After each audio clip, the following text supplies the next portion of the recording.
Bah là, non, je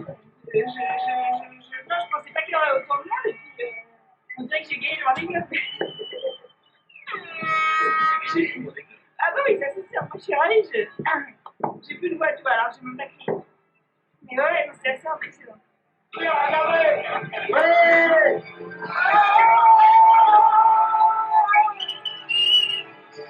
Seconde.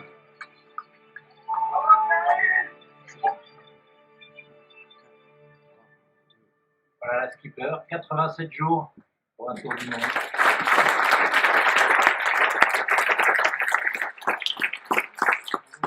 Bravo. Alors ce qui est curieux, c'est ce que vous racontez un peu dans votre histoire, c'est que vous n'étiez pas né complètement dans un milieu marin. En fait, vous avez fait HEC, comme peut-être tout le monde dans cette salle. Comment on se retrouve en partant d'HEC sur un bateau de 18,50 m, un IMOCA? Bonjour à tous. C'est sûr que c'était pas forcément ce que j'avais imaginé dans ma vie. C'était pas exactement ce que je racontais dans mes entretiens de personnalité pour rentrer à HEC. Je n'avais pas prévu d'aller faire le Vendée Globe. Moi, j'ai grandi en région parisienne. Mon sport, c'était l'athlétisme. Donc, pas grand-chose à voir avec la voile. On n'avait pas de bateau familial. On n'avait pas voilà, tellement de proximité avec ce milieu-là. Simplement, j'allais faire des petits stages de voile avec mes cousins en Bretagne chez mes grands-parents. Donc, ça a commencé comme ça. Et non, en réalité, ce qui m'a fait vraiment découvrir le monde de la course au large et le monde de la voile professionnelle à proprement parler, c'est une histoire d'amour. C'est la rencontre avec celui qui est aujourd'hui mon mari, qui lui est skipper professionnel, qui a vraiment grandi là-dedans et qui a participé à une course en 2013 et en 2015 à 2 reprises qui s'appelle la Mini Transat. C'est une transatlantique en solitaire sur des petits bateaux de 6,50 m. Moi, à l'époque, j'étais encore étudiante à HEC, je faisais de la voile, mais de la voile étudiante, donc vraiment en mode voilà, le week-end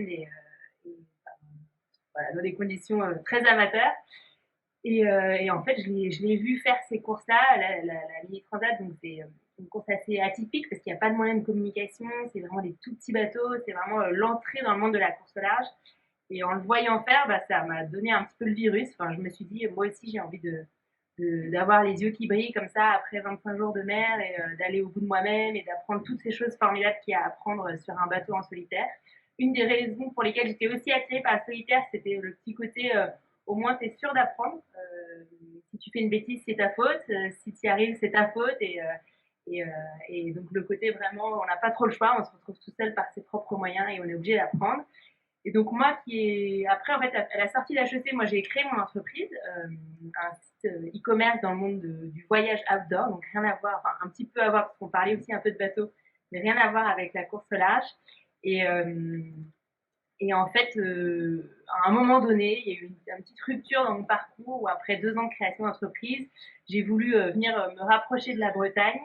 Et à l'époque, on était vachement plus strict sur le télétravail et dans notre pacte d'associés de start-up, on avait dit qu'il était interdit d'aller ailleurs que à Paris parce qu'il fallait qu'on se voit tous les jours. Donc ça a été la fin de mon aventure entrepreneuriale. Et en venant m'installer en Bretagne, je me suis dit, donc j'ai commencé à travailler dans le monde du marketing digital et je me suis dit, bah, ça m'a donné cette espèce de, ça a rendu ce rêve de mini transat possible dans ma tête. Et donc, je me suis lancée fin 2015 pour participer à la Mini Transat 2017. Il faut 2 ans de préparation pour se qualifier, pour apprendre tout simplement à faire du bateau en solitaire. Parce que moi, j'avais jamais fait de bateau en solitaire, jamais passé une nuit toute seule en mer. Et donc, ce qui devait être une espèce de césure, enfin, comme certains vont faire voilà, à 25 ans, un voyage en vélo ou juste une parenthèse, est devenu un vrai projet de vie parce que quand j'ai mis un pied là-dedans, quand j'ai découvert tout ce qu'il y avait à découvrir dans le monde de la course au large, la météo, la mécanique, voilà, les réglages des voiles, la vie en mer, le côté psychologique.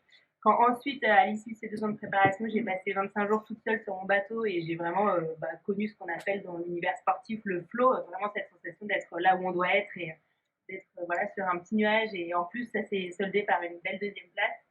Et ben, je me suis dit, mince, je suis un peu mordue. Donc, ça a été une deuxième histoire d'amour qui est née et vraiment une passion très, très forte.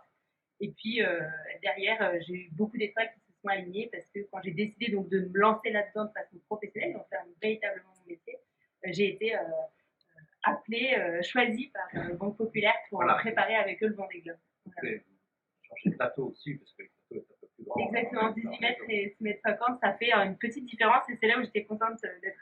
À l'époque, je gérais mon bateau toute seule, c'était vraiment un projet solitaire dans tous les sens du terme. Et là, sur un bateau 18 mètres, sur un bateau du Vendée Globe, c'est on est voilà, une douzaine autour du bateau avec des experts dans chaque domaine, on est accompagné dans tous les sens parce qu'on est physiquement pas capable de s'occuper d'un bateau comme ça à terre au quotidien. Par contre, après, voilà, quand on est en mer, on est content de savoir qu'il y a une équipe qui s'en est bien occupée et qui va nous permettre, au terme des 3 mois, d'arriver avec un bateau en pas si mauvais état. Et ça sert d'avoir fait HEC finalement sur un bateau. Alors au quotidien, quand il faut monter en haut du mât 27 mètres, 27 mètres de haut sur le mât pour réparer le J2, non, c'est pas le premier truc. On pense pas à sa formation initiale, mais si, je pense que de toute façon tout individu est riche de ses expériences et moi la formation que j'ai eue m'a appris des tonnes de choses. Et puis c'est vrai que enfin, au quotidien, on évolue dans un milieu qui est très riche de plein de profils différents. Alors, il y a effectivement ce qu'on voit, les gens sur leur bateau, mais il y a des électroniciens, des mécaniciens, des gens qui sont au bureau d'études, hyper pointus dans leur domaine d'ingénierie. On est, on est les ambassadeurs de sponsors, voilà, on a plein de cordes à notre arc et on doit s'adapter en permanence aux gens avec lesquels on travaille. Et ça, je pense que c'est dans notre formation, c'est aussi ça qu'on apprend, d'essayer de comprendre assez rapidement les tenants et les aboutissants d'une situation, de savoir se mettre à la place de l'autre quand on est dans une entreprise, quand on vient échanger. Voilà, ça me permet aussi de ne pas être complètement perdu quand je vous écoute parler de sujets comme ceux d'aujourd'hui. Enfin, voilà, donc c'est forcément quelque chose qui m'aide au quotidien. Vos projets maintenant? Alors, je prépare encore le Vendée Globe. Il y a un nouveau Vendée Globe, ça a lieu tous les 4 ans, en 2024, et j'ai la chance d'être à nouveau accompagnée par Banque Populaire. Là, l'idée, c'est donc il y a 2 ans, enfin il y a un an quand j'ai passé à la ligne d'arrivée, le contrat avait été rempli puisque l'objectif était terminé. C'était mon premier tour du monde. Vous avez fait le meilleur temps féminin. Aussi, oui. Oui. C'est pas forcément l'objectif, mais ça a été le cas. Et l'objectif, c'était de terminer. Il faut savoir que c'est une compétition où sur certaines éditions, il y a moins d'un tiers de la flotte qui passe la ligne d'arrivée. Donc, dire qu'on y va pour terminer, c'est pas hypocrite, quoi. C'est vraiment un objectif en soi.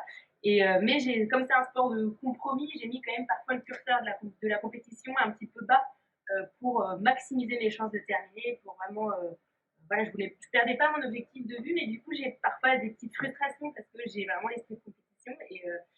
Là, cette fois-ci, voilà, et là, l'idée, c'est d'y retourner en mode beaucoup plus performant. Pas de tête brûlée non plus, mais quand même en ayant, voilà, j'aurais un très beau bateau qui a terminé, qui a passé la ligne d'arrivée en premier sur la dernière édition. Donc, un très très beau bateau. Et l'idée, là, c'est justement d'aller plus titiller mes concurrents et d'avoir moins cette peur de l'abandon et d'y aller à fond sur mes qualités de compétition. Merci, on a envie de vous écouter plus longtemps, mais malheureusement. Est-ce qu'il y a une question sur la voile qui a la mutualité à le vent dans les voiles?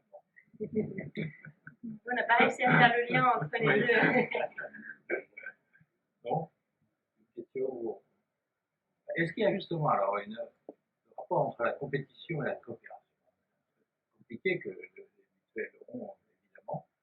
Vous voulez gagner, mais en même temps, sur mer, il y a des lois maritimes où vous devez déporter si jamais il y a quelqu'un qui coule.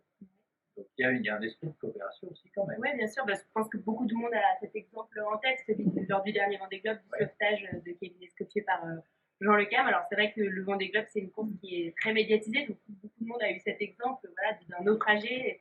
La course est mise entre parenthèses pour que plusieurs concurrents se déroutent et aillent le sauver. Et en fait, c'est plus qu'une loi maritime, c'est vraiment dans la nature même de toute personne qui se retrouve en mer. On a ce lien presque indicible, mais même la semaine dernière, j'étais au Havre pour je suis l'heureuse marraine d'un patrouilleur des affaires maritimes de surveillance des pêches. Et voilà, c'est un métier qui est complètement différent du mien au quotidien, mais on a cette même vie sur l'eau, on en a discuté longuement de cette connaissance du milieu de la mer qui est tellement extraordinaire et en même temps tellement périlleux, tellement particulier, qui est dangereux, qu'il n'y a même pas la peine d'écrire une loi pour se dire qu'on va aller se chercher les uns les autres. C'est quelque chose qui est naturel et qui se fait très bien.